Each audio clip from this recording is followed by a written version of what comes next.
Incredible flavours, even better stories. One pour, 10 minutes. Aussie Bourbon Lovers, sharing bourbon with Australia. Another screw top.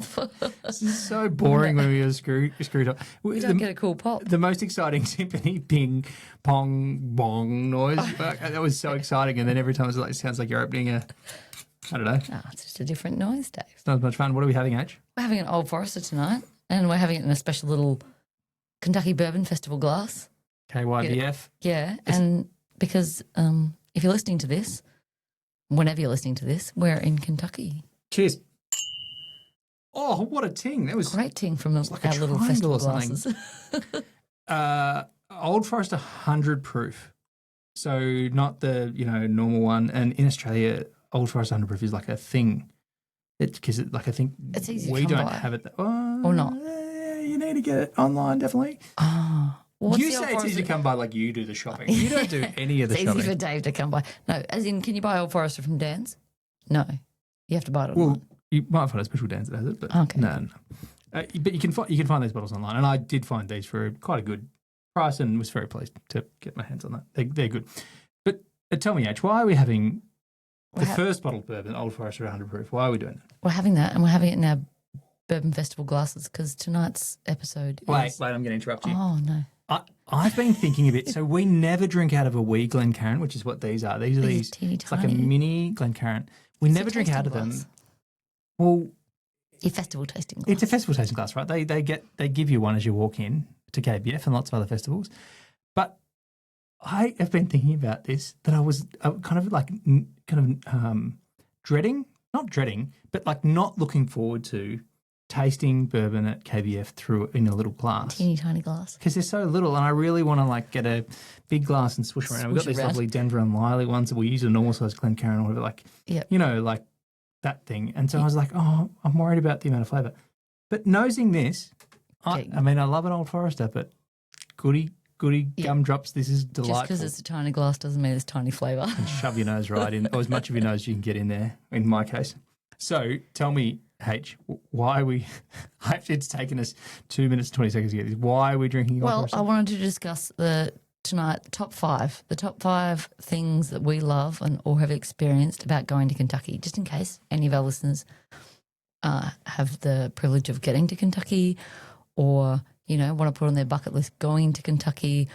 What would you consider our top 5 memories or experiences that people have to go and do while they're in Kentucky? Well, if you're listening to this, you have to go and drink lots of bourbon and try lots of things and all the bourbon things, right? I think it doesn't really matter what time of year you're there.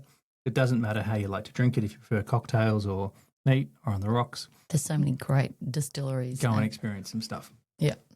So which specific things are top of your list? Old Forester is such a good one because if I think a few times we've talked about this idea of if you only have a small amount of time in Kentucky, you got to go do one. It's very hard to make the decision. But the Old Forester experience is pretty cool because they kind of have brought coopering, distilling, tasting, a shop, everything into that one premises on Whiskey Row. So that's pretty cool. And there's some other really good ones on Whiskey Row as well. But that's a pretty cool one. Yeah, so. it's like head to Louisville.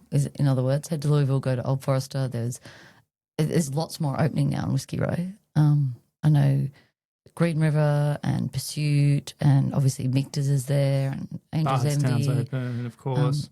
It's endless list, but Michter's. it's just all on the one street. So definitely that's a great place to start. Yeah. And the Louisville Slugger Museum's there as well. Yeah. So head to Whiskey Row. That's a recommendation number one. If you were for some reason stuck in Louisville and you couldn't get out to the other distilleries, you'd have a great time still. Yeah. Monks Road's there. Yeah, start at one end of the street and go. And was it White Rabbit? No, Rabbit Hole is kind of, that's Nulu. Yeah, but if you go out there, then you can go out past there's Heaven's Doors out there as well. Yes, so many good places. So basically head to Louisville and go down Whiskey Row.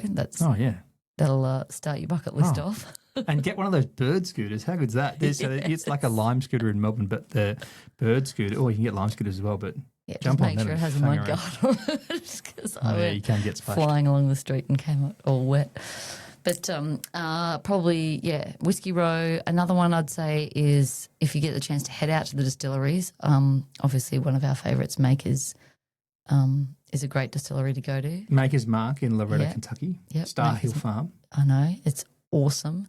But I think it's a really cool experience because you can go on your like standard distillery tour, which is wonderful.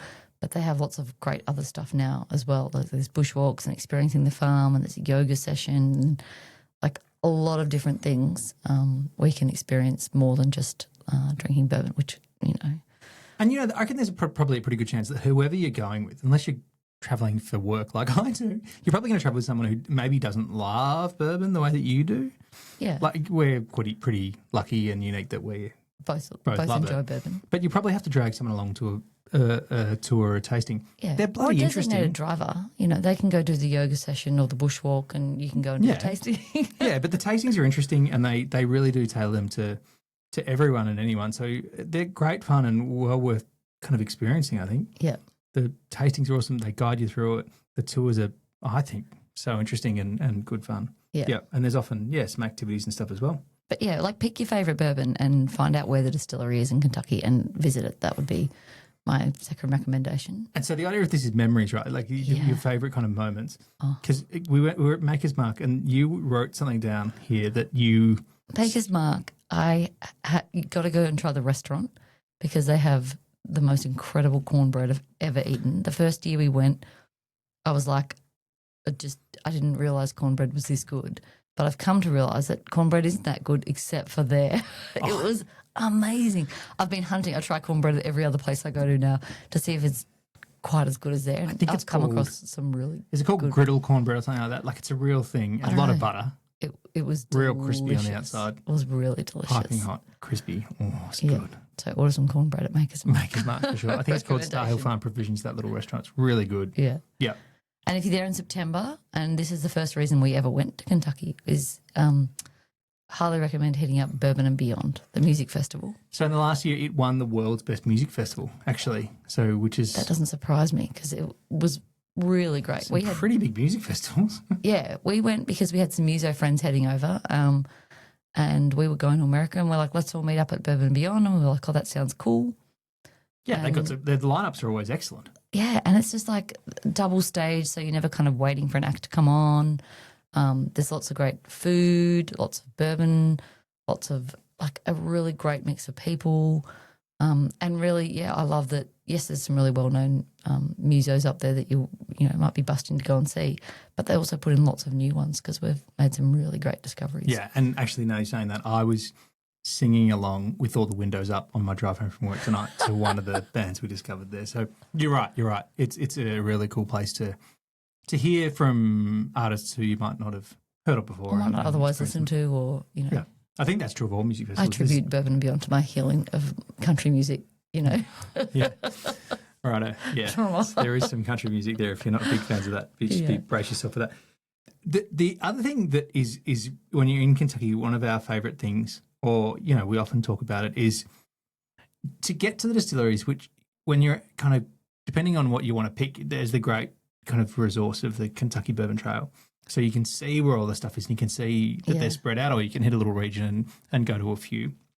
But because they're relatively spread out, you do drive through quite a bit of the state, or you can. It's beautiful. And it's pretty beautiful and it's quite stunning. And there's if you can time it right, being sunset or sunrise, and you're driving along the road and there's just cornfields and a beautiful sky. If you're driving to a distillery at sunrise, what are you having for breakfast? I love it. I love the idea. We got off the aeroplane and we were driving across the countryside in Kentucky and the sun was coming up and it was just beautiful across the cornfields. We weren't on our way to a distillery. It's like full disclosure. We were on our way to our accommodation after we got off the aeroplane. Yeah. And then, of course, if you can time it right and you do have some flexibility with the schedule, then we recommend you go to the best steak sandwich in all of Bardstown. The St. Joseph's You've heard us bang on club. about it. At the Kentucky Bourbon Festival. So get yourself a ticket to the Kentucky Bourbon Festival if you enjoy bourbon, because the people you'll meet and the bourbons you'll taste, and I love just relaxed, friendly. If you haven't heard us talk about it before, can you paint the picture quickly, H? What is the Kentucky Bourbon Festival?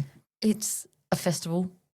You walk in, beautiful lawns, lots of stalls, lots of games. Like you can go and play games. You can get your little tiny glass at the gate and you can walk up to any distillery and chat to the people there, hear their stories, taste their bourbons, get yourself some food.